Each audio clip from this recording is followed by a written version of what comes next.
Hi guys, welcome to Dr. Lou's Low Carb Diet. I'm Dr. Lou. Now, today we're going to talk about what to eat on a keto diet. So, a ketogenic diet, it needs to have specific types of food. If you vary or go astray, you ruin your diet immediately. Now, why is that? Because you need to stay to pretty much 20 grams of carbohydrates per day. And if you go over that, again, it varies for your physiology, age, and so on, it will start to push you out of the diet. When you hit 50 grams of carb, you're completely gone from the diet. So that's why it's very important to be strict on what you eat. But you don't have to be boring, and it's definitely full of variety. So without waiting, let's have a look at what you can eat. So the first type of food group that we have our protein. So here we go, guys. You can see the picture that I've just put up. Now this is your protein, and it's massively varied because really this is the main best proteins are to stay full on the diet. So you've got obviously mostly what we'd refer to as our meats, and obviously it's a mixture of fish, poultry, and so on. Now here, obviously, you've got good examples that mostly it's always zero carb. So you have, for example, chicken, you have fish, scallops, which is seafood, beef, pork, prawns, again, seafood, and lamb. So you have this here, but you can also have crab, for example, and multiple other different types of meat. And the best thing to do is just do a check to make sure it's zero carb, or check the label when you buy it.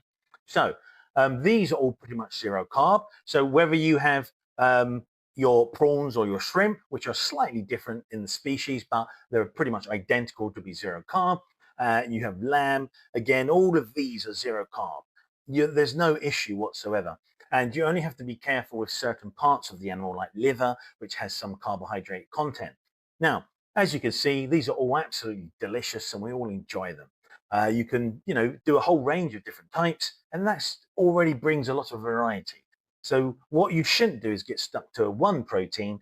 You should go and you should experiment with a lot of them, cooking different things, seasoning them, seeing which ones that you prefer. And even if you like some, you should make a varied diet, because that's in psychology keeps you interested. Okay, guys, so again, you can use them a lot of good ways, like, garlic butter and stuff like that. Bit of garlic, bit of butter, crush it into it, and then basically go off and spread it all over it and cook it with it. Absolutely delicious. Now, um, here we go. So the next set of food groups. So that's easy to understand and how to buy.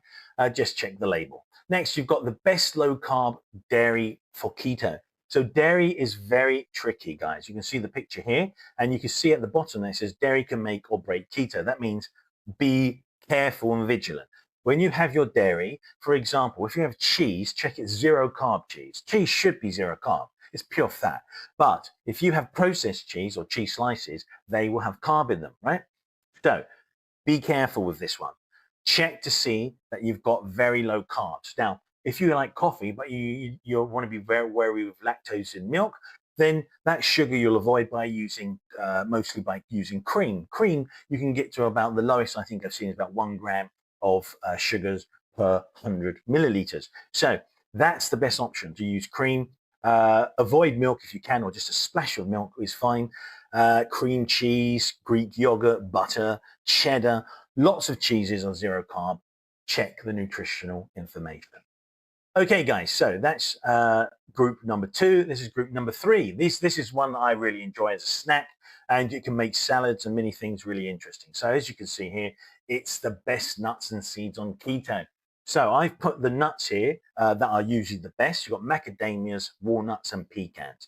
They are fantastic for making or adding to salads, bit of cheese, bit of lettuce, bit of walnut, yeah? So you can throw your walnuts in there, and then mayonnaise and chicken. Got a fantastic chicken salad. Now, you can see I've listed those 3 because they're the best. So you can go into my other video and check the best of keto nuts, and they will tell you, ranked by carbohydrate per 28 grams a handful, basically what you'll get for carbs. Pecans and pretty much are the best overall. Now, again, when you're looking at this, you can see there are lots of nuts there. Yes, check them out. I believe flax seeds are the best for the seeds, and you can actually get keto porridge that uses a lot of flax seeds and a few other seeds because they're quite low carb. Right, guys, so seeds are another one. Check, though, the nutritional information. Okay, so best of low-carb vegetables. Now, one thing that probably jumps out to you is the green. So green leafy vegetables are spot on usually every time. You've got broccoli, which is a bit higher, and asparagus a bit higher. Then you've got like spinach, which is very low in carbs. You've got cucumber, which is again low in carbs. It's probably one of the lowest fruits, cucumber, which has very low carb and lots of water content. And you've got lettuce and cauliflower. So all of these are pretty conducive, but you still need to weigh them and measure them out per 100 gram. Usually stick to 100, 150 grams, and then make sure you keep a journal to write down how much you had. That's why don't just try to keep it in your mind unless you've got a very good mind to keep track. Now, you can see that you have bell peppers there. Yes, you've got yellow and red. They're the higher carb ones. But if you go for a green one, it's much lower in carbs. So you can choose green peppers, but use again red or yellow for coloring and excitement. They are a little bit higher in carb, but there you go. It's an interesting world. You never know until you look up the nutritional information. Okay, so next group, you have group 5 here, and group 5 for the foods that you can eat on keto. This is more about fats. So here you have best fats on keto. Where can I get good fat? Well, the ones that we advocate, we advocate on the keto diet. We don't say any seed oils. We say things are natural and pressed naturally because they're clean keto rather than dirty keto. So you can do dirty keto. That's totally fine. But I would recommend most diets are a mixture of dirty and clean to make a semi-dirty clean keto. And dirty will have, for example, corn oil or sunflower oil. You don't want these because the chemicals they use to process them and extract the oil. So mostly it's pretty much safe, I believe, from what the research is, but it's still not so natural. So you've got avocado oil, you've got butter, you've got olive oil, and you have obviously cheese there, but it's obviously cheese is a fat. So they've included it there as well because you can melt that and put it on stuff. It's absolutely delicious. But to cook with stuff or sprinkle on your salads, avocado, olive oil, butter, avocado oil. You also have other oils like MCT oils, and you've got coconut oil as well, and a few others, and they're usually seen as conducive for the diet as well, but always check the nutritional label. So they're the fats to cook with, sprinkle on your food or smother on your food. Absolutely delicious. Now, group number 6 we have. This group of foods you can have on keto. As I said, take screenshots, make sure if you're curious, pop a comment there saying, is this okay? I'll help you out. I don't mind. You can ask me. If I've got time, I'll respond.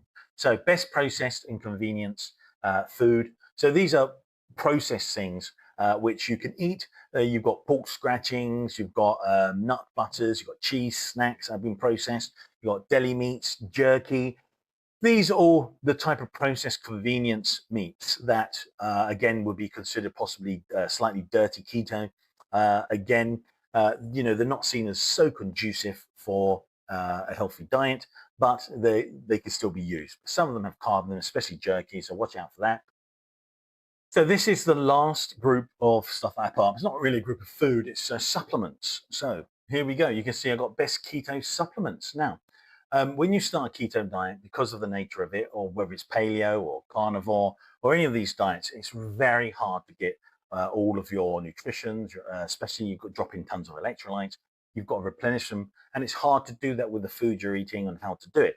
So as you can see here, you've got electrolytes, you've got vitamin and mineral tablets, you've got vitamin C and keto gummies. Okay, guys, so that's pretty much all the groups that are conducive and can help you on a keto diet, so that way you're successful. Okay, guys, I hope you enjoyed it. Please put a thumbs up and subscribe. I'll see you on the next one.